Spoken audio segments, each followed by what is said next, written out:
Sasabihin ko sa'yo totoo. Itong water station, stress business to. Nakaka-stress to. Lalo kung hindi marunong humawak ng tauhan. Nakaka-stress yan. Pero, para ka may minahan. Pagka mabuti kang tao siya. Yung po bang reject water niya? Kunyari wala po siya. Out lang talaga yan.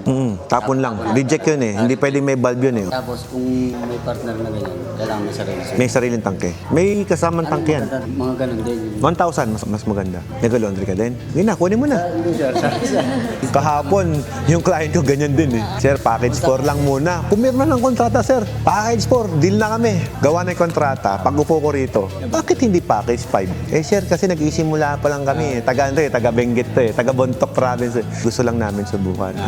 Ilang container yung gusto mong maging customer, maging market? Mga 300. Eh, hindi po kakayanin. Hindi kakayanin ng makina. May stress ka lang. Kaka-explain ko yung differences. Doon na tayo sa 9. Etong laundry, bili ka na rin. O yun, dalawa. Sabi ko, kung gusto mo, utangin mo yung machine, tikas mo to. Okay, sige.